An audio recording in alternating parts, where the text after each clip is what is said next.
الله أكبر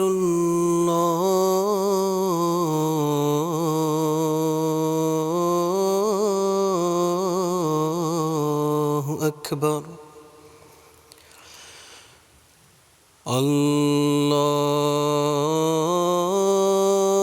الله أكبر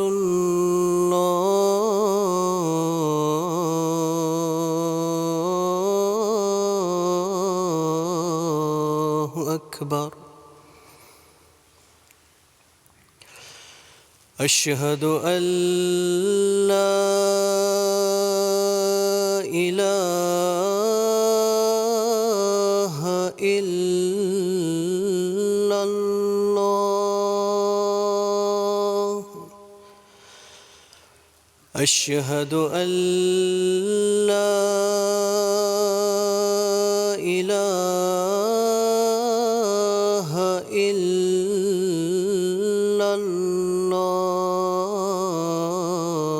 الله أشهد أن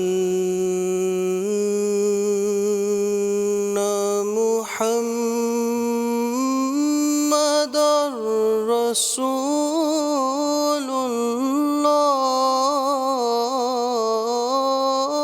الله أشهد أن محمدًا رسول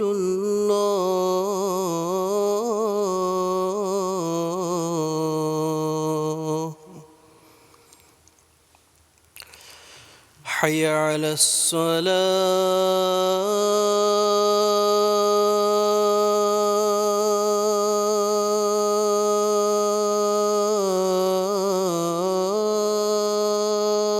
الصلاة حي على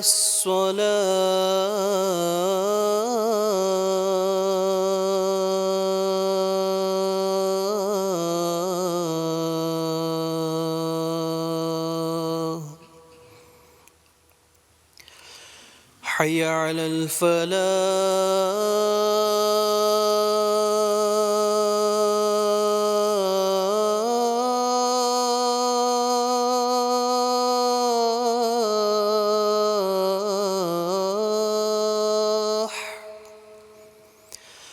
حي على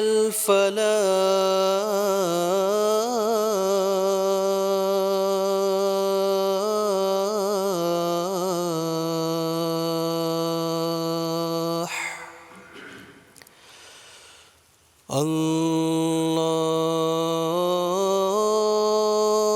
الله أكبر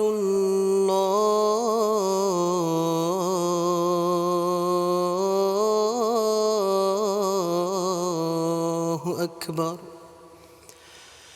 لا إله إلا الله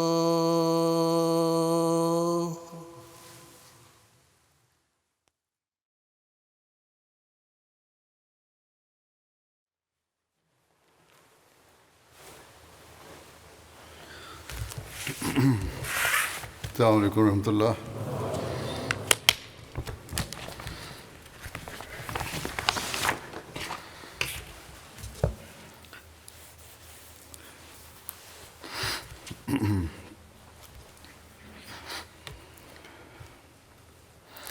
أشهد أن لا إله إلا الله وحده لا شريك له وأشهد أن محمدًا عبده ورسوله أما بعد فأعوذ بالله من الشيطان الرجيم بسم الله الرحمن الرحيم الحمد لله رب العالمين الرحمن الرحيم مالك يوم الدين إياك نعبد وإياك نستعين اهدنا الصراط المستقيم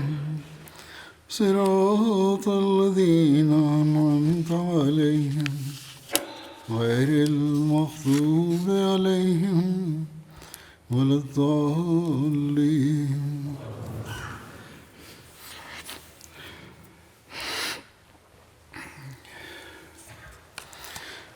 حضرت ابوبکر صدیق رضی اللہ عنہ کے ذکر کے اختتام پر میں نے بتایا تھا کہ بدری صحابہ کا ذکر تو اب ختم ہوا، لیکن بعض صحابہ جن کے بارے میں پہلے بیان کر چکا ہوں ان کی کچھ باتیں یا تفاصیل بعد میں سامنے آئی ہیں، جنہیں یا تو میں کسی وقت بیان کروں گا یا جب اس کی اشاعت ہوگی تو اس میں آ جائیں گی۔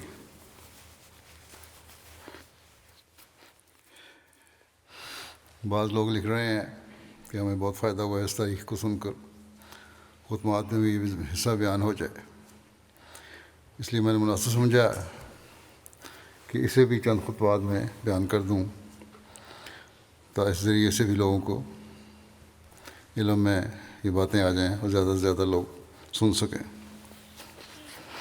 بہرحال اس ضمن میں پہلا ذکر حضرت حمزہ کا ہے۔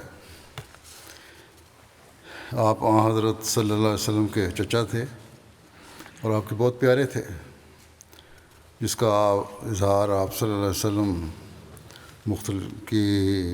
مختلف باتوں اور حضرت حمزہ کی شہادت سے ہوتا ہے۔ اس وقت کیا رد عمل تھا حضرت صلی اللہ علیہ وسلم کا، ہو سکتا ہے بعض باتیں اجمالاً دوبارہ بھی دہرائی جائیں۔ روایت میں آتا ہے کہ نبی کریم صلی اللہ علیہ وسلم کو حمزہ نام بہت پسند تھا۔ حضرت جابر بن عبداللہ رضی اللہ عنہما بیان کرتے ہیں کہ ہم میں سے ایک آدمی کے گھر لڑکا پیدا ہوا تو انہوں نے پوچھا ہم اس کا نام کیا رکھیں؟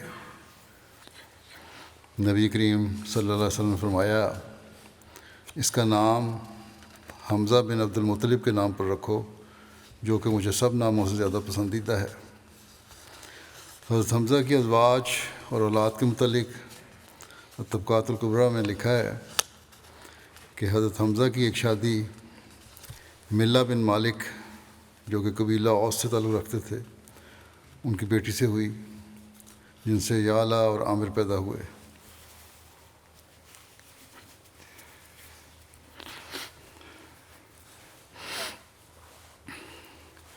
اپنے بیٹے یعلا کے نام پر ہی حضرت حمزہ کی کنیت ابو یعلا تھی۔ حضرت حمزہ کی دوسری زوجہ حضرت خولہ بنت قیس انصاریہ سے حضرت عمارہ کی ولادت ہوئی، جن کے نام پر حضرت حمزہ نے اپنی کنیت ابو عمارہ رکھا تھا۔ حضرت حمزہ رضی اللہ عنہ کی ایک شادی حضرت اسماء بنت امیس کی بہن حضرت سلمہ بنت امیس سے ہوئی، جن کے بطن سے ایک بیٹی حضرت امامہ کی پیدائش ہوئی۔ یہ وہی امامہ ہیں جن کے بارے میں حضرت علی، حضرت جعفر اور حضرت زید بن حارثہ رضی اللہ عنہم میں نزاع ہوا تھا۔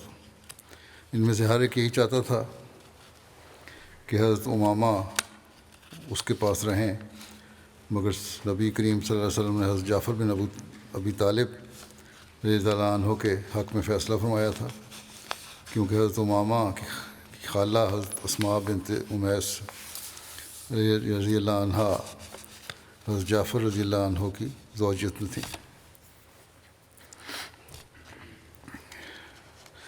حضرت حمزہ کے بیٹے یعلا کی اولاد میں عمارہ، فضل، زبیر،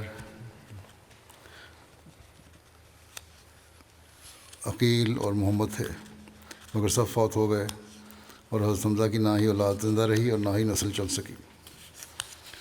حضرت حمزہ کی بیٹی امامہ کے متعلق حضرت علی، حضرت جعفر اور حضرت زید بن حارثہ رضی اللہ عنہ کے جس نزاع کا ذکر آیا ہے ابھی، اس کی تفصیل بخاری میں اس طرح آئی ہے۔ حضرت براء بن عازب سے روایت ہے، انہوں نے کہا کہ جب نبی کریم صلی اللہ علیہ وسلم نے ذی القعدہ میں عمرہ کرنے کا ارادہ کیا تو اہل مکہ نے اس بات سے انکار کیا کہ آپ کو مکہ میں داخل ہونے دیں۔ آخر آپ نے ان سے اس شرط پر صلح کی کہ وہ مکے میں آئندہ سال عمرے کو آئیں گے اور 3 دن تک ٹھہریں گے۔ جب صلح نامہ لکھنے لگے تو وہ جس طرح کہ لکھا ہے کہ وہ شرطیں ہیں جن پر محمد رسول اللہ صلی اللہ علیہ وسلم نے صلح کی۔ مکہ والے کہنے لگے کہ ہم اس کو نہیں مانتے، اگر ہم جانتے کہ آپ اللہ کے رسول ہیں آپ کو کبھی نہ روکتے، بلکہ یہاں تم محمد بن عبداللہ ہو۔ آپ نے فرمایا میں اللہ کا رسول بھی ہوں اور محمد بن عبداللہ بھی ہوں۔ آپ نے علی سے فرمایا کہ رسول اللہ کا لفظ مٹا دو۔ علی نے کہا ہرگز نہیں مٹانا، اللہ کی قسم میں آپ کے خطاب کو کبھی نہیں مٹاؤں گا۔ رسول اللہ صلی اللہ علیہ وسلم لکھا ہوا کاغذ لے لیا، اور آپ اچھی طرح لکھنا نہیں جانتے تھے۔ آپ نے یوں لکھا، یہ وہ شرطیں ہیں جو محمد بن عبداللہ نے ٹھہرائیں، مکے میں کوئی ہتھیار نہیں لائیں گے سوائے تلواروں کے جو نیاموں میں ہوں گے، اور مکے والوں میں سے کوئی بھی ساتھ نہیں لے جائیں گے، کسی کو بھی ساتھ نہیں لے جائیں گے اگرچہ وہ ان کے ساتھ جانا چاہے، اور اپنے ساتھیوں میں سے کسی کو بھی نہیں روکیں گے اگر وہ مکے میں ٹھہرنا چاہے۔ خیر جب معاہدے کے مطابق آپ آئندہ سال مکے میں داخل ہوئے اور مدت ختم ہو گئی تو قریش حضرت علی کے پاس آئے اور کہنے لگے کہ اپنے ساتھی یعنی محمد صلی اللہ علیہ وسلم سے کہو کہ اب یہاں سے چلے جائیں کیونکہ مقررہ مدت گزر چکی ہے۔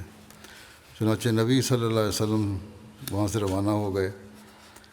حضرت حمزہ کی بیٹی آپ کے پیچھے آئی جو پکار رہی تھی کہ اے چچا اے چچا۔ حضرت علی نے جا کر اسے لے لیا، اس کا ہاتھ پکڑا اور فاطمہ علیہ السلام سے کہا اپنے چچا کی بیٹی کو لے لیں۔ انہوں نے اس کو سوار کر لیا۔ اب علی، زید اور جعفر حمزہ کی لڑکی کی بابت جھگڑنے لگے۔ علی کہنے لگے کہ میں نے اس کو لیا ہے اور میرے چچا کی بیٹی ہے، اور جعفر نے کہا میرے چچا کی بیٹی ہے اور اس کی خالہ میری بیوی ہے، اور زید نے کہا میرے بھائی کی بیٹی ہے۔ پھر نبی صلی اللہ علیہ وسلم نے اس کے متعلق فیصلہ کیا کہ وہ اپنی خالہ کے پاس رہے اور فرمایا خالہ بمنزلہ ماں ہے، اور علی سے کہا تم میرے ہو اور میں تمہارا ہوں، اور جعفر سے کہا تم صورت اور سیرت میں مجھ سے ملتے جلتے ہو، اور زید سے کہا تم ہمارے بھائی ہو اور دوست ہو۔ علی نے کہا کیا آپ حمزہ کی بیٹی سے شادی نہیں کر لیتے؟ تو آپ نے فرمایا کہ وہ میرے دودھ بھائی کی بیٹی ہے، میں اس کا چچا ہوں۔ یہ چھوٹے چھوٹے مسائل بھی ان واقعات میں حل ہو جاتے ہیں۔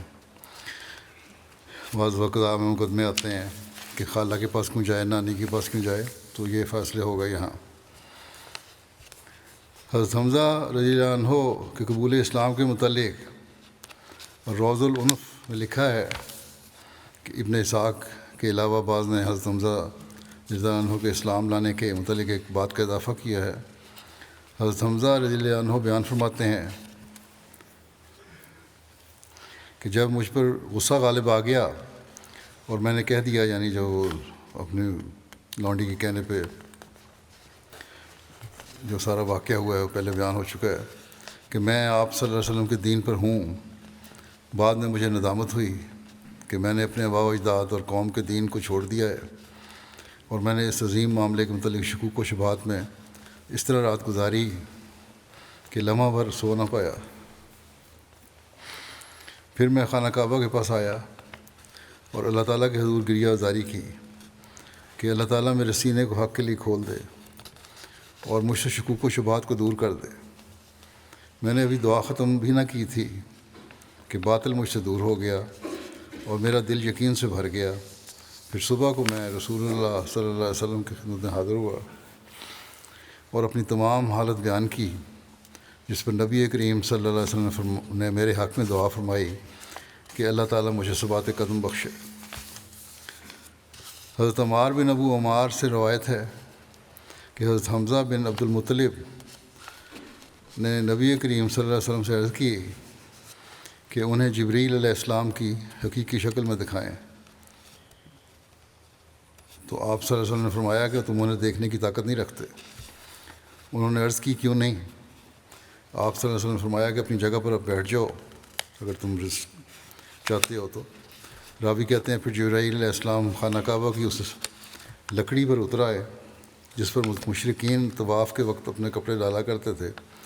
پھر نبی کریم صلی اللہ علیہ وسلم نے فرمایا اپنی نگاہ اٹھاؤ اور دیکھو۔ جب انہوں نے دیکھا تو کیا دیکھتے ہیں کہ ان یعنی جبرائیل علیہ السلام کے دونوں پاؤں سبز زبرجد کی مانند ہیں۔ پھر وہ غشی کی حالت میں گر پڑے۔ زبرجد بھی قیمتی پتھر ایک ہے، اس کو کہتے ہیں، جو زمرد سے مشابہت رکھتا ہے۔ سفر 2 ہجری میں رسول کریم صلی اللہ علیہ وسلم مہاجرین کی ایک جماعت کے ساتھ مدینہ سے ابوا کی طرف نکلے، جس میں حضرت حمزہ رضی اللہ عنہ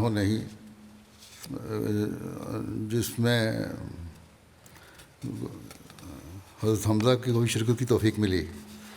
اس غزوے میں آپ صلی اللہ علیہ وسلم کا جھنڈا حضرت حمزہ رضی اللہ عنہ نے ہی اٹھایا ہوا تھا، جو کہ سفید رنگ کا تھا۔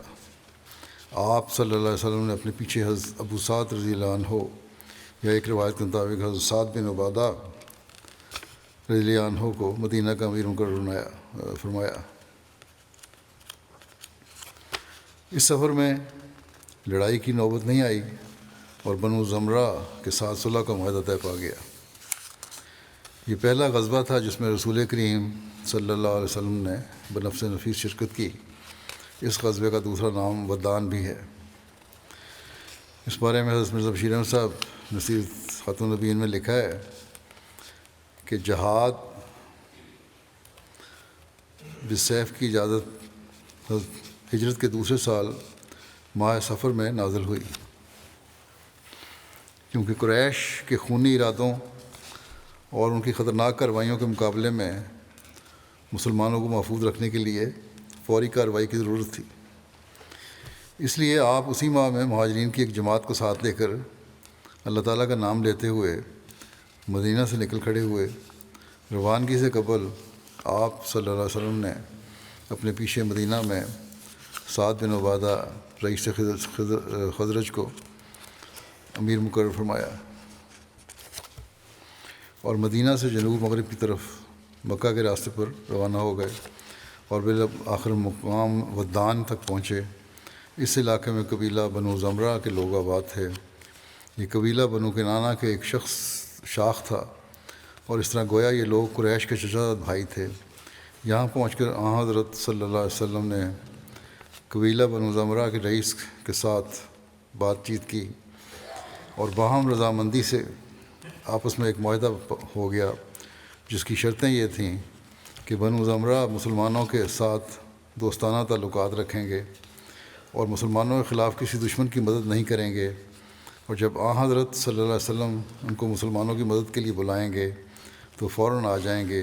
دوسری طرف آپ نے مسلمانوں کی طرف سے یہ عہد کیا کہ مسلمان قبیلہ بنو زمرہ کے ساتھ دوستانہ تعلقات رکھیں گے اور بوقت ضرورت ان کی مدد کریں گے۔ یہ معاہدہ باقاعدہ لکھا گیا اور فریقین کے اس پر دستخط ہوئے، اور 15 دن کی غیر حاضری کے بعد حضرت صلی اللہ علیہ وسلم تشریف لے آئے۔ غزوہ ودان کا دوسرا نام غزوہ ابوا بھی ہے، کیونکہ ودان کے قریب ہی ابوا کی بستی بھی ہے، اور یہ مقام جہاں حضرت صلی اللہ علیہ وسلم کی والدہ ماجدہ کا انتقال ہوا تھا، یہ وہ مقام ہے۔ مورخین لکھتے ہیں کہ حضرت صلی اللہ علیہ وسلم کو اس غزوے میں بنو زمرہ کے ساتھ قریش مکہ کا بھی خیال تھا۔ اس کا مطلب یہی ہے کہ دراصل آپ کی یہ مہم قریش کی خطرناک کارروائیوں کے سد باب کے لیے تھی، اور اس میں زہریلے اور خطرناک اثر کا ازالہ مقصود تھا، جو قریش کے قافلے وغیرہ مسلمانوں کے خلاف قبائل عرب میں پیدا کر رہے تھے، اور جس کی وجہ سے مسلمانوں کی حالت ان ایام میں بہت نازک ہو رہی تھی۔ بعض حضرت حمزہ نے اس غزوے میں جھنڈا اٹھایا ہوا تھا وسلم کا۔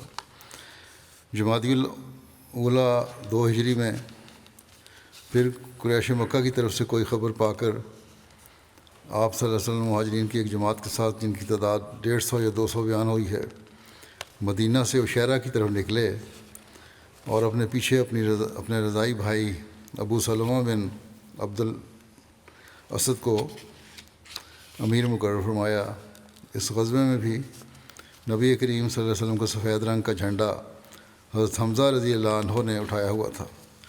اس غزوے میں آپ کئی چکر کاٹتے ہوئے بالآخر ساحل سمندر کے قریب جنبو کے پاس مقام عشیرہ پہنچے، اور گو قریش کے ساتھ مقابلہ نہیں ہوا، مگر اس میں آپ نے قبیلہ بنو مدلج کے ساتھ انہی شرائط پر بنو زمرہ کے ساتھ تھیں ایک معاہدہ طے فرمایا اور پھر واپس تشریف لے آئے۔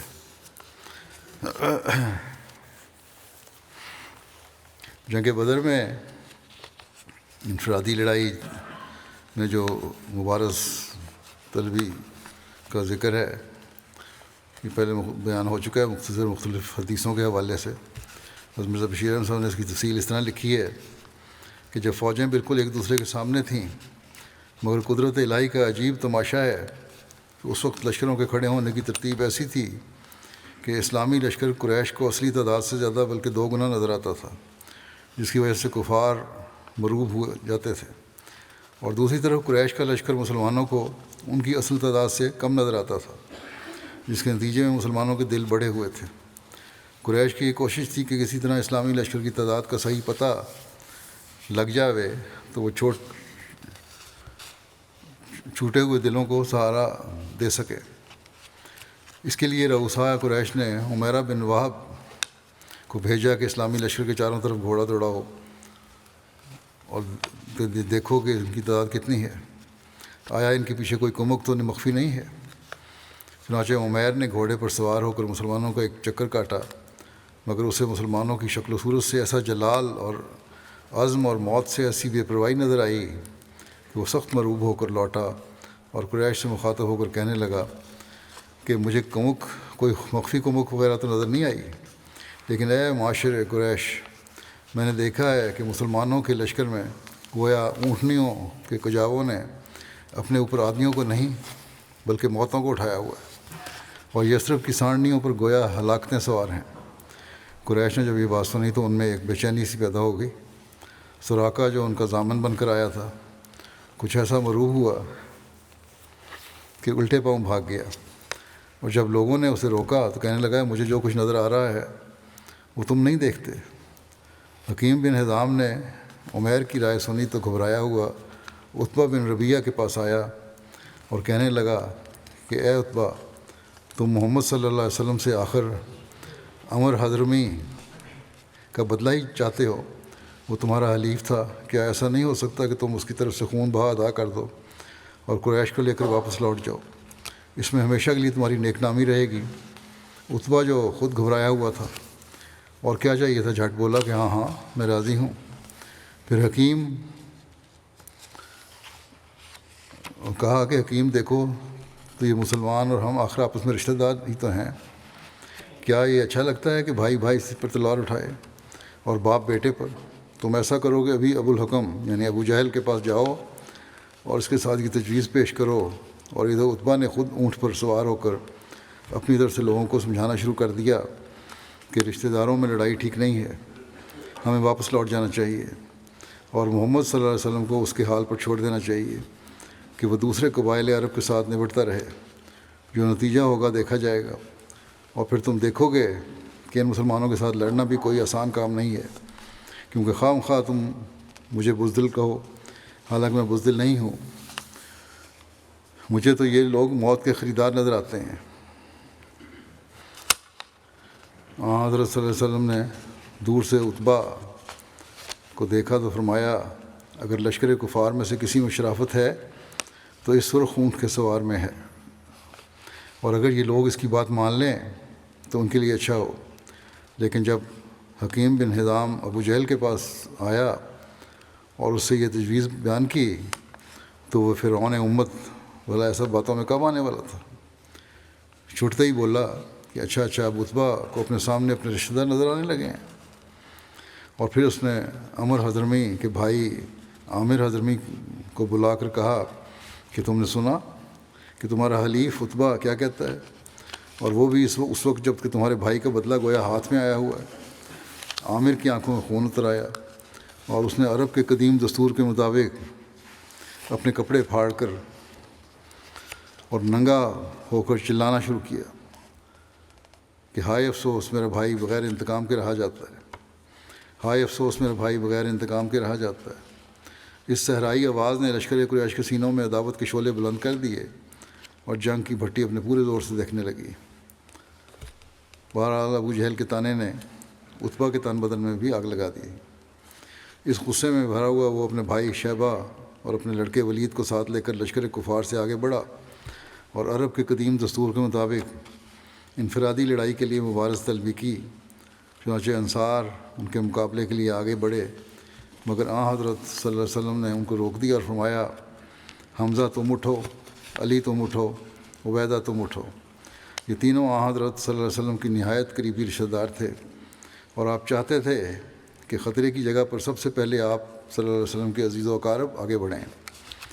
دوسری طرف عتبہ وغیرہ نے بھی انصار کو دیکھ کر آواز دی کہ ان لوگوں کو ہم کیا جانتے ہیں، ہماری ٹکر کے ہمارے سامنے آئے ہیں۔ چنانچہ حمزہ اور علی اور عبیدہ آگے بڑھے۔ عرب کے دستور کے مطابق پہلے روشناسی ہوئی، پھر عبیدہ بن مطلب ولید کے مقابل ہو گئے، اور حمزہ عتبہ کے اور علی شیبہ کے۔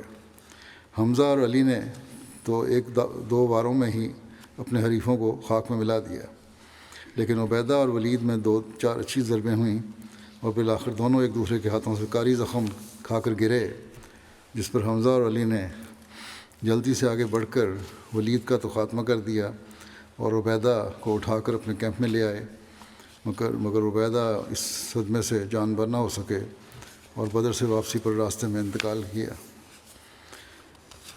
حضرت حمزہ نے غزوہ بدر میں تو ایمہ بن عدی سردار قریش کو بھی قتل کیا تھا۔ ایک روایت ہے غزوہ بدر کا واقعہ کے وقت کی، حضرت حمزہ نے نشے کی حالت میں حضرت علی کی اونٹنیوں کو مار دیا تھا۔ یہ شراب کے حرام ہونے سے پہلے کا واقعہ ہے، اس کی تفصیل بخاری میں یوں بیان ہوئی ہے۔ حضرت علی بن حسین مختلف راوی ہیں، میں اپنے والد حضرت حسین بن علی رضی اللہ عنہما سے روایت کرتے ہیں کہ حضرت علی بن ابی طالب رضی اللہ عنہ نے بیان کیا کہ رسول اللہ صلی اللہ علیہ وسلم کے ساتھ بدر کی لڑائی کے موقع پر مجھے ایک جوان اونٹنی غنیمت میں ملی اور ایک دوسری اونٹنی مجھے رسول اللہ صلی اللہ علیہ وسلم نے عنایت فرمائی۔ ایک دن ایک انصاری صحابی کے دروازے پر میں ان دونوں کو اس خیال سے باندھے ہوئے تھا کہ ان کی پیٹھ پر اسخر، وہ ایک گھاس ہے کہ جسے سنار وغیرہ بھی استعمال کرتے ہیں، خوشبودار گھاس ہے، رکھ کر بیچنے لے جاؤں گا۔ بنی کینکا کا ایک سنار بھی میرے ساتھ تھا۔ اس طرح خیال یہ تھا کہ اس کی آمدنی سے فاطمہ رضی اللہ عنہا جن سے میں نکاح کرنے والا تھا ان کا ولیمہ کروں گا۔ حمزہ بن عبد المطلب رضی اللہ عنہ اسی انصاری کے گھر میں شراب پی رہے تھے۔ ان کے ساتھ ایک گانے والی بھی تھی۔ اس نے جب یہ مصرع پڑھا کہ ہاں اے حمزہ اٹھو، حربہ جوان اونٹنیوں کی طرف بڑھو، حمزہ رضی اللہ عنہ جوش میں تلوار لے کر اٹھے اور دونوں اونٹنیوں کے کوہان چیر دیے، ان کے پیٹ پھاڑ ڈالے اور ان کی کلیجی نکال لی۔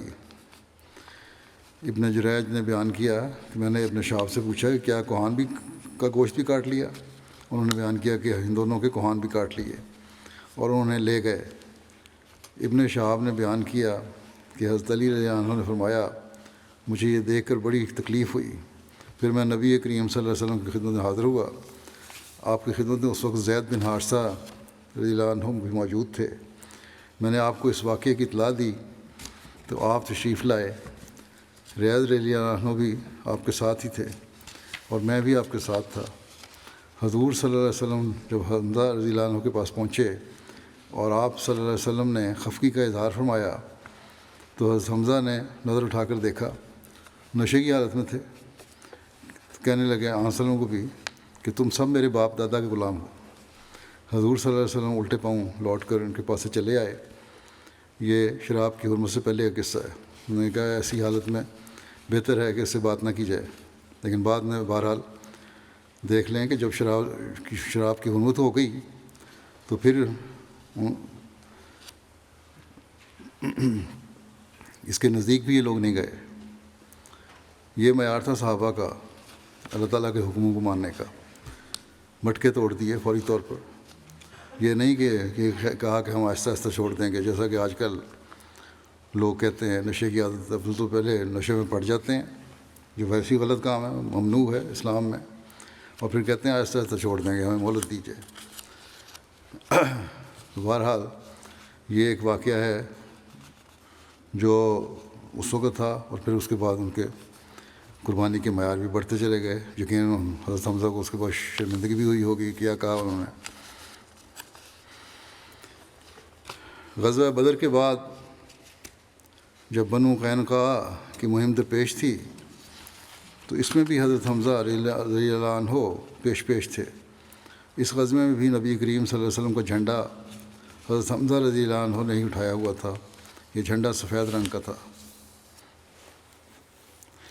اس کی تفصیل حضرت مرزا بشیر احمد صاحب نے اس طرح لکھی ہے کہ جس وقت حضرت صلی اللہ علیہ وسلم مکے سے ہجرت کر کے مدینہ میں تشریف لائے، اس وقت مدینہ میں یہود کے 3 قبائل آباد تھے۔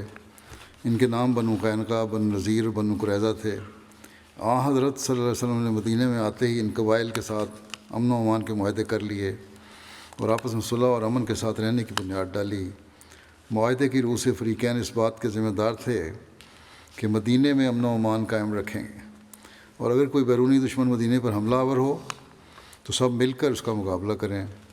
شروع میں تو یہود اس معاہدے کے پابند رہے اور کم از کم ظاہری طور پر انہوں نے مسلمانوں کے ساتھ کوئی جھگڑا پیدا نہیں کیا، لیکن جب انہوں نے دیکھا کہ مسلمان مدینہ میں زیادہ اقتدار حاصل کرتے جاتے ہیں تو ان کے تیور بدلنا شروع ہوئے، اور انہوں نے مسلمانوں کی اس بڑھتی ہوئی طاقت کو روکنے کا تہیہ کر لیا، اور اس غرض کے لیے انہوں نے ہر قسم کی جائز اور ناجائز تدابیر اختیار کرنی شروع کیں، حتیٰ کہ انہوں نے اس بات کی کوشش سے بھی دریغ نہیں کیا کہ مسلمانوں کے اندر پھوٹ پیدا کر کے خانہ جنگی شروع کرا دیں۔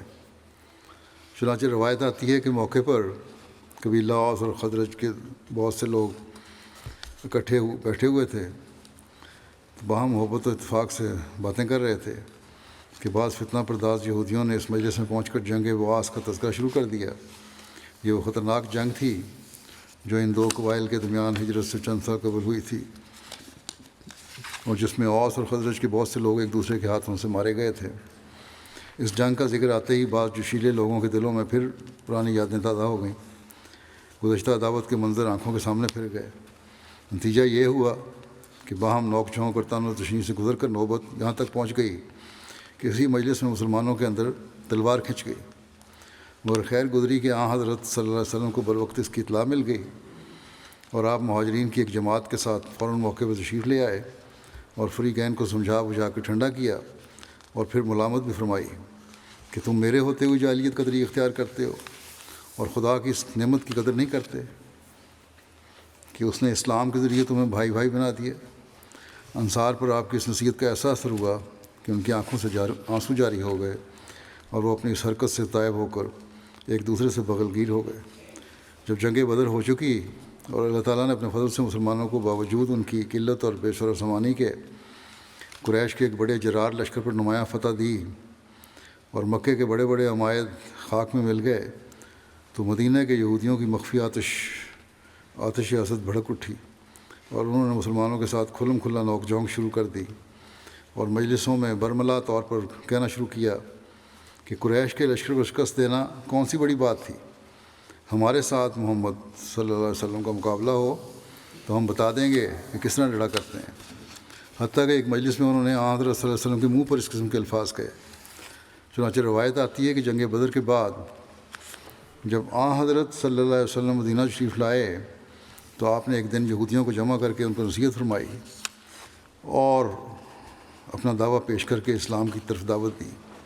آپ کی اس پرامن اور ہمدردانہ تقریر کا رؤسائے یہود نے ان الفاظ میں جواب دیا کہ اے محمد صلی اللہ علیہ وسلم، تم شاید چند قریش کو قتل کر کے مغرور ہو گئے ہو، وہ لوگ لڑائی کے فن سے ناواقف تھے، اگر ہمارے ساتھ تمہارا مقابلہ ہو تو تمہیں پتہ لگ جائے گا کہ لڑنے والے ایسے ہوتے ہیں۔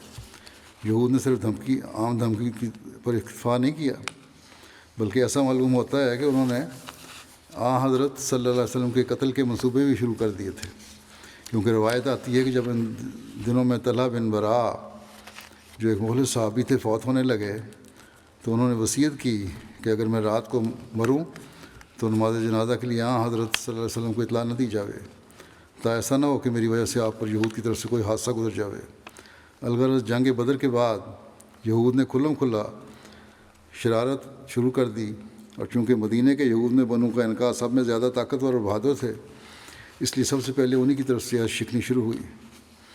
چنانچہ مورخین لکھتے ہیں کہ مدینہ کے یہودیوں میں سب سے پہلے بنو قینقاع نے اس معاہدے کو توڑا جو ان کے اور حضرت صلی اللہ علیہ وسلم کے درمیان ہوا تھا، اور بدر کے بعد انہوں نے بہت سرکشی شروع کر دی اور برملات اور بغض و حسد کا اظہار کیا اور عہد و پیمان کو توڑ دیا، مگر باوجود اس قسم کی باتوں کے مسلمانوں نے اپنے آقا کی ہدایت کے متحد ہر طرح سے صبر سے کام لیا اور اپنی طرف سے کوئی پیش دستی نہیں ہونے دی، بلکہ حدیث میں آتا ہے کہ اس معاہدے کے بعد یہود کے ساتھ جو ہوا تھا حضرت صلی اللہ علیہ وسلم خاص طور پر یہود کی دلداری کا خیال رکھتے تھے۔ چنانچہ ایک دفعہ ایک مسلمان اور ایک یہودی میں کچھ اختلاف ہو گیا۔ حضرت موسیٰ کی تمام انبیاء پر فضیلت بیان کی، صحابی کو اس پر غصہ آیا اور اس نے یہودی کے ساتھ کچھ سختی کی اور حضرت صلی اللہ علیہ وسلم کو افضل الرسول بیان کیا۔ جب حضرت صلی اللہ علیہ وسلم کو اس واقعے کی اطلاع ہوئی تو اپنا ناراض ہوئے اور اس صحابی کو ملامت فرمائی اور کہا کہ تمہارا یہ کام نہیں کہ تم خدا کے رسولوں کی ایک دوسرے پر فضیلت بیان کرو۔ پھر آپ نے موسیٰ کی ایک جزوی فضیلت بیان کر کے یہودی کی دلداری فرمائی، مگر باوجود اس دلدارانہ سلوک کے یہودی اپنی شرارت میں ترقی کرتے گئے اور بالآخر یہود کی طرف سے ہی جنگ کا باعث پیدا ہوا اور ان کی قلبی عداوت ان کے سینوں میں سما نہ سکی، اور یہ اس طرح پر ہوا کہ ایک مسلمان خاتون بازار میں ایک یہودی کی دکان پر کچھ سودا خریدنے کے لیے گئی۔ بعض شریر یہودیوں نے جو اس وقت اس دکان پر بیٹھے ہوئے تھے اسے نہایت اوباشانہ طریق پر چھیڑا، اور خود دکاندار نے شرارت کی کہ اس عورت کی تہہ بند کے نچلے کونے کو اس کی بے خبری کی حالت میں کسی کانٹے وغیرہ سے اس کی پیٹھ کے کپڑے سے ٹانگ دیا۔ نتیجہ یہ ہوا کہ جب وہ عورت ان کے اوباشانہ طریق کو دیکھ کر وہاں سے اٹھ کر لوٹنے لگی تو وہ ننگی ہو گئی۔ اس پر اس یہودی دکاندار اور اس کے ساتھیوں نے زور سے ایک کہکا لگایا اور ہنسنے لگے۔ مسلمان خاتون نے شرم کے مارے ایک چیخ ماری اور مدد چاہی۔ اتفاق سے ایک مسلمان اس وقت قریب موجود تھا، وہ لپک کر موقع پر پہنچا اور باہم لڑائی میں یہودی دکاندار مارا گیا، جس پر چاروں طرف سے اس مسلمان پر تلواریں برس پڑیں اور وہ غیور مسلمان وہیں ڈھیر ہو گیا۔ مسلمانوں کو اس واقعے کا علم ہوا تو غیرت قومی سے ان کی آنکھوں میں خون اتر آیا، اور دوسری طرف یہودی جو اس واقعے کو لڑائی کا بہانہ بنانا چاہتے تھے ہجوم کر کے اکٹھے ہو گئے اور ایک بلوے کی صورت پیدا ہو گئی۔ حضرت صلی اللہ علیہ وسلم کو اطلاع ہوئی تو آپ نے رؤسائے بنو قینقاع کو جمع کر کے کہا یہ طریق اچھا نہیں، تم ان شرارتوں سے باز آ جاؤ اور خدا سے ڈرو۔ انہوں نے بجائے اس کے کہ اظہار افسوس اور ندامت کرتے اور معافی کے طالب بنتے، سامنے سے نہایت متمردانہ جواب دیے اور پھر وہی دھمکی دہرائی کہ بدر کی فتح پر غرور نہ کرو، جب ہم سے مقابلہ ہوگا تو پتہ لگ جائے گا کہ لڑنے والے ایسے ہوتے ہیں۔ ناچار آپ صحابہ کی ایک جمعیت کو ساتھ لے کر بنو قینقاع کے قلعوں کی طرف روانہ ہو گئے۔ اب یہ آخری موقع تھا کہ وہ اپنے افعال پر پشیمان ہوتے، مگر سامنے سے جنگ پر آمادہ ہو گئے وہ بھی۔ الغرض جنگ کا اعلان ہو گیا اور اسلام اور یہودیت کی طاقتیں ایک دوسرے کے مقابلے پر نکل آئیں۔ اس زمانے کے دستور کے مطابق جنگ کا ایک طریقہ یہ تھا کہ قلعوں میں محفوظ ہو جاتے تھے اور محاصرہ ہو جاتا تھا، مخالف فریق قلعے کا محاصرہ کر لیتا تھا اور پھر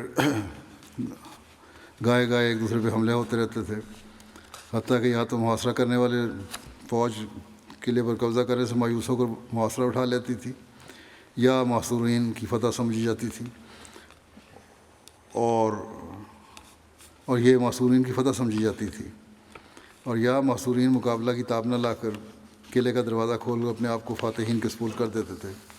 اس موقع پر بھی بنو قینقاع نے یہی طریق اختیار کیا اور اپنے قلعوں میں بند ہو کر بیٹھ گئے۔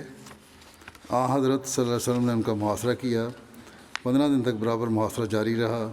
بالآخر جب بنو قینقاع کا سارا زور اور غرور ٹوٹ گیا تو انہوں نے اس شرط پر اپنے قلعوں کے دروازے کھول دیے کہ ان کے اموال مسلمانوں کے ہو جائیں گے، مگر ان کی جانیں اور ان کے اہل و عیال پر مسلمانوں کا کوئی حق نہیں ہوگا۔ حضرت صلی اللہ علیہ وسلم نے اس شرط کو منظور فرمایا، کیونکہ گو موسوی شریعت کی روح سے یہ سب لوگ واجب القتل تھے اور معاہدے کی روح سے ان لوگوں پر موسوی شریعت کا فیصلہ ہی جاری ہونا چاہیے تھا، مگر اس قوم کا یہ پہلا جرم تھا۔ اور حضرت صلی اللہ علیہ وسلم کی رحیم و کریم طبیعت انتہائی سزا کی طرف جو ایک آخری علاج ہوتا ہے ابتدائی قدم پر مائل نہیں ہو سکتی تھی، لیکن دوسری طرف ایسے بدعہد اور معاند قبیلہ کا مدینہ میں رہنا بھی ایک مارے آستین کے پالنے سے کم نہ تھا، خصوصاً جب اوس اور خزرج ایک منافق گروہ سے پہلے مدینہ میں موجود تھا۔ خزرج کا ایک منافق گروہ پہلے سے مدینہ میں موجود تھا اور بیرونی جانب سے بھی تمام عرب کی مخالفت نے مسلمانوں کا ناک میں دم کر رکھا تھا۔ ایسے حالات میں حضرت صلی اللہ علیہ وسلم کو یہی فیصلہ ہو سکتا تھا کہ بنو قینقاع مدینہ سے چلے جائیں۔ یہ سزا ان کے جرم کے مقابلے میں اور نیز اس زمانے کے حالات کو ملحوظ رکھتے ہوئے ایک بہت نرم سزا تھی، اور دراصل میں صرف خود حفاظتی کا پہلو بھی مد نظر تھا، ورنہ عرب کی خانہ بدوش اقوام کے نزدیک نقل مکانی کوئی بڑی بات نہ تھی، خصوصاً جب کسی قبیلہ کی جائیدادیں زمینوں اور باغات کی صورت میں نہ ہوں، جیسا کہ بنو قینقاع کی نہیں تھیں۔ اور پھر سارے کے سارے قبیلے کو بڑے امن و امان کے ساتھ ایک جگہ چھوڑ کر دوسری جگہ جا کر آباد ہونے کا موقع مل جاوے۔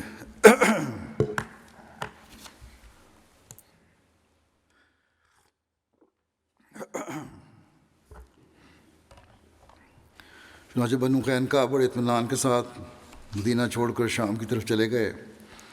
ان کی روانگی کے متعلق ضروری اہتمام اور نگرانی وغیرہ کا کام حضرت صلی اللہ علیہ وسلم نے اپنے صحابی عبادہ بن صامت کے سپرد فرمایا تھا، جو ان کے حلفاء میں سے تھے۔ چنانچہ عبادہ بن صامت چند منزل تک بنو قینقاع کے ساتھ گئے اور انہیں حفاظت کے ساتھ آگے روانہ کر کے واپس لوٹ آئے۔ مال غنیمت جو مسلمانوں کے ہاتھ آیا وہ صرف آلات حرب، جنگ کے آلات، سامان اور پیشہ زرگری کے پیشے کے آلات تھے۔ بنو قینقاع کے متعلق بعض روایتوں میں ذکر آتا ہے کہ جب ان لوگوں نے اپنے قلعوں کے دروازے کھول کر اپنے آپ کو حضرت صلی اللہ علیہ وسلم کو سپرد کر دیا تو ان کی بدعہدی اور بغاوت اور شرارتوں کی وجہ سے آپ صلی اللہ علیہ وسلم کا ارادہ ان کے جنگجو مردوں کو قتل کر دینے کا تھا، مگر عبداللہ بن ابی سلول رئیس منافقین کی سفارش پر آپ نے یہ ارادہ ترک کر دیا، لیکن اس بات کی کوئی ثبوت نہیں ہے۔ روایات کو صحیح نہیں محققین سمجھتے، کیونکہ جب دوسری روایت میں صریحاً مذکور ہے کہ بنو قینقاع نے اس شرط پر دروازے کھولے تھے کہ ان کی اور ان کے اہل و عیال کی جان بخشی کی جائے گی، تو یہ ہرگز نہیں ہو سکتا تھا کہ حضرت صلی اللہ علیہ وسلم اس شرط کو قبول کر لینے کے بعد دوسرا طریقہ اختیار فرماتے اور پھر بھی قتل کرنے کی کوشش فرماتے ہیں، تو اس لیے بالکل غلط بات ہے یہ۔ البتہ بنو قینقاع کی طرف سے جان بخشی کی شرط کا پیش ہونا اس بات کو ظاہر کرتا ہے کہ وہ خود ہی سمجھتے تھے کہ ان کی اصل سزا قتل ہی ہے، مگر وہ حضرت صلی اللہ علیہ وسلم سے رحم کے طالب تھے اور یہ وعدہ لینے کے بعد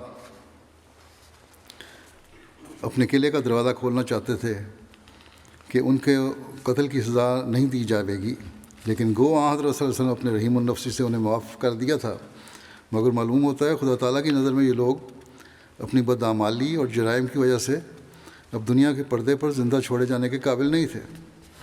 چنانچہ روایت میں آتا ہے کہ جس جگہ یہ لوگ جلا وطن ہو کر گئے وہاں انہیں ابھی 1 سال کا عرصہ بھی نہ گزرا تھا کہ ان میں کوئی ایسی بیماری پڑی کہ سارے کا سارا قبیلہ اس کا شکار ہو کر پیوند خاک ہو گیا، ختم ہو گیا۔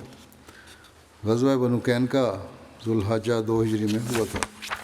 بہرحال حضرت حمزہ اس میں علمبردار تھے۔ حضرت حمزہ کی شہادت کے بارے میں احد میں شہید ہوئے تھے، یہ پہلے بیان ہو چکا ہے۔ اس کی خبر اللہ تعالیٰ نے پہلے ہی حضرت صلی اللہ علیہ وسلم کو بدریہ رویا دے دی تھی۔ چنانچہ حضرت انس بن مالک رضی اللہ عنہ سے روایت ہے کہ رسول کریم صلی اللہ علیہ وسلم نے رویا میں دیکھا کہ آپ صلی اللہ علیہ وسلم نے فرمایا، میں نے رویا میں دیکھا کہ ایک مینڈے کا پیچھا کر رہا ہوں اور یہ کہ میری تلوار کا کنارہ ٹوٹ گیا ہے۔ تو میں نے یہ تعبیر کی کہ قوم کے مینڈے کو قتل کروں گا، یعنی ان کے سپہ سالار کو، اور تلوار کے کنارے کی تعبیر میں نے یہ کی کہ میرے خاندان کا کوئی آدمی ہے۔ پھر حضرت حمزہ کو شہید کر دیا گیا اور رسول اللہ صلی اللہ علیہ وسلم نے طلحہ کو قتل کیا جو کہ مشرکین کا علم بردار تھا۔ حضرت حمزہ کا مسئلہ کیا گیا تھا، شکل بگاڑی گئی تھی، ناک کان کاٹے گئے تھے، ان کا پیٹ چاک کیا گیا تھا۔ جب نبی کریم صلی اللہ علیہ وسلم نے ان کی حالت دیکھی تو آپ صلی اللہ علیہ وسلم کو شدید رنج ہوا اور فرمایا، اگر اللہ نے مجھے قریش پر کامیابی دی تو میں ان کے 30 آدمیوں کا مسئلہ کروں گا۔ جبکہ ایک روایت میں ہے کہ آپ صلی اللہ علیہ وسلم نے قسم کھا کر فرمایا کہ ان کے 70 آدمیوں کو مسئلہ کروں گا، جس پر یہ آیت نازل ہوئی کہ وَإِنْ عَاقَبْتُمْ فَعَاقِبُوا بِمِثْلِ مَا عُوقِبْتُمْ بِهِ وَلَئِنْ صَبَرْتُمْ لَهُوَ خَيْرٌ لِلصَّابِرِينَ۔ اور اگر تم سزا دو تو اتنی سزا دو جتنی تم پر زیادتی کی گئی ہے تھی، اور اگر تم صبر کرو تو یقیناً صبر کرنے والوں کے ساتھ لیے یہ بہتر ہے۔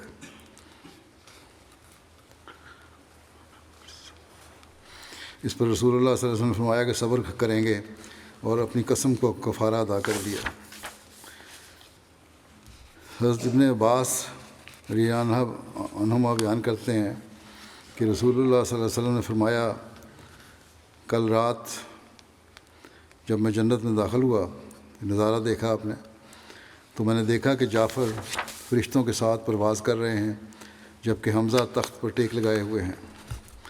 حضرت انس رضی اللہ عنہ سے روایت ہے کہ رسول اللہ صلی اللہ علیہ وسلم احد کے دن حضرت حمزہ کے پاس سے گزرے، ان کا ناک اور کان کاٹے گئے تھے اور مسئلہ کیا گیا تھا۔ اس پر فرمایا، اگر مجھے صفیہ کے رنج و غم کا خیال نہ ہوتا تو میں ان کو یوں ہی چھوڑ دیتا، یہاں تک کہ اللہ ان کو پرندوں اور درندوں کے پیٹوں سے ہی اٹھالتا۔ پھر آپ رضی اللہ عنہ کو ایک چادر میں کفن دیا گیا۔ حضرت صلی اللہ علیہ وسلم کا حضرت حمزہ کی شہادت اور آپ کی لاش کو دیکھ کر جذبات کا اظہار اور صبر کا نمونہ نہ صرف خود دکھانا بلکہ حضرت حمزہ کی بہن اور اپنی پھوپھی کو بھی اس کا پابند کرنا،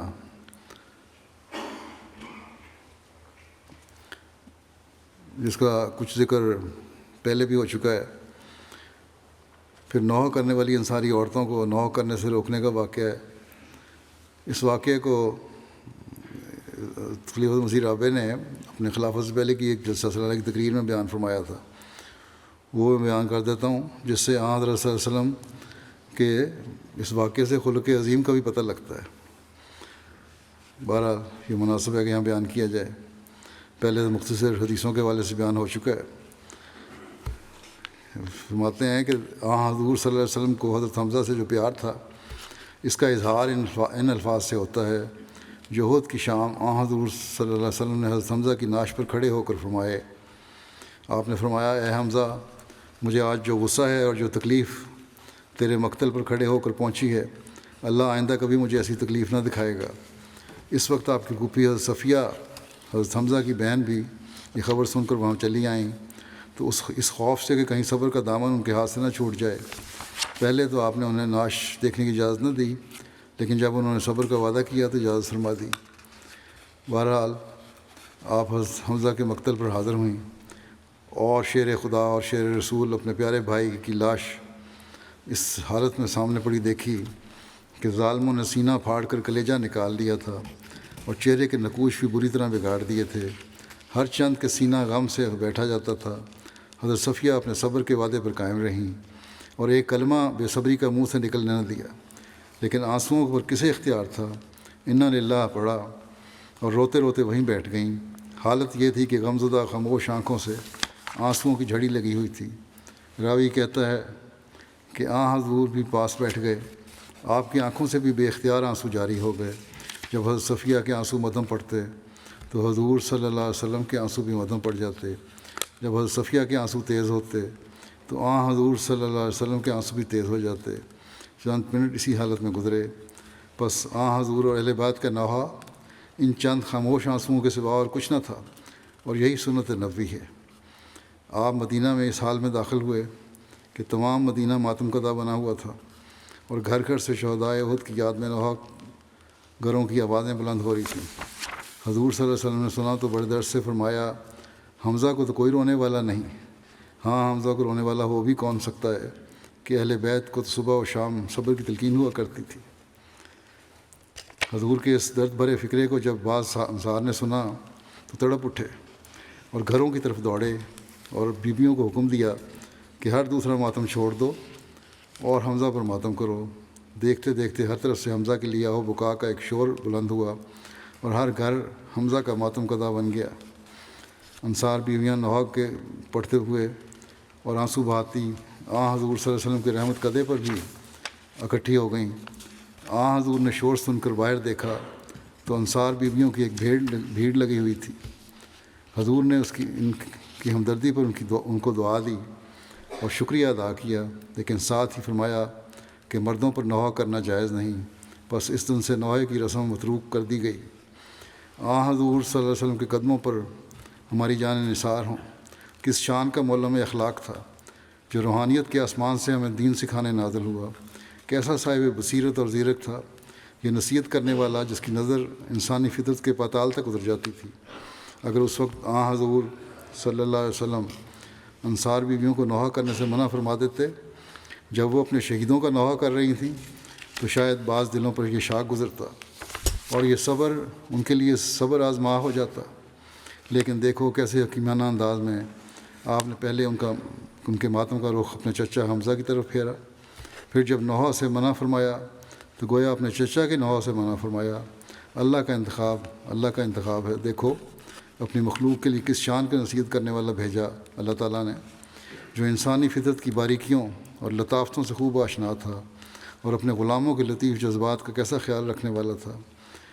حضور کی حسین اداؤں پر جب نظر پڑتی ہے تو دل سینے پہ اچھلتا ہے اور فریفتہ ہونے لگتا ہے اور بے اختیار دل سے یہ بات اٹھتی ہے کہ ہماری جانیں، ہمارے اموال، ہماری اولادیں تیرے قدموں کے نثار. اے اللہ کے رسول تجھ پر لاکھوں درود اور کروڑوں سلام. اے وہ کہ جس کے حسن و احسان کا سمندر بے کنارہ تھا اور لافانی تھا. اے اللہ کے رسول تجھ پر لاکھوں درود اور کروڑوں سلام.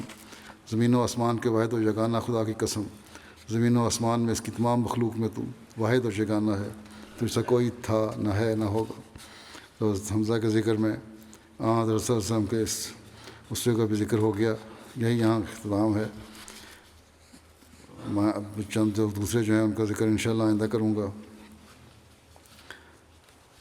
پرسوں نیا سال بھی انشاءاللہ شروع ہو رہا ہے. دعائیں کریں اللہ تعالیٰ نیا سال کو برکات لے کر ان کی ساری برکات سے ہمیں نوازے. جماعت کے لیے بھی ہر لحاظ سے بابرکت ہو. دشمن کے تمام منصوبوں کو اللہ تعالیٰ خاک میں ملا دے اور دنیا میں پھیلی ہوئی جماعتوں کو اللہ تعالیٰ پہلے سے بڑھ کر اپنے مقصد پیدائش کو پورا کرنے کی توفیق عطا فرمائے. اسی طرح دنیا عمومی طور پر دعا کریں دنیا کے لیے. جنگوں سے اللہ تعالیٰ ان کو بچائے. حالات خطرناک سے خطرناک ہوتے جا رہے ہیں اور تباہی منہ کھولے کھڑی ہے. کچھ پتہ نہیں، ہر ایک اپنے مفادات چاہتا ہے. اللہ تعالیٰ ہی رحم فرمائے اور اپنے مظلوم بھائیوں کے لیے بھی بہت دعائیں کریں کہ اللہ تعالیٰ آئندہ سال میں ہر قسم کے ظلم اور تعدی سے جماعت احمدیہ کو محفوظ رکھے.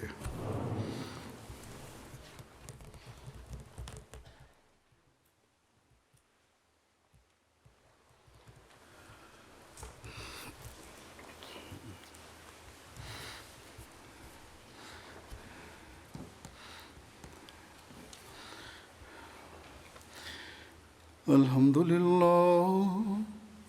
لله نحمده ونستعينه ونستغفره ونؤمن به ونتوكل عليه ونعوذ بالله من شرور أنفسنا ومن سيئات أعمالنا من يهده الله فلا مضل له ومن يضلل فلا هادي له ونشهد أن لا إله إلا الله ونشهد أن محمدا عبده ورسوله عباد الله رحمكم الله إن الله يأمر بالعدل والإحسان وإيتاء ذي القربى وينهى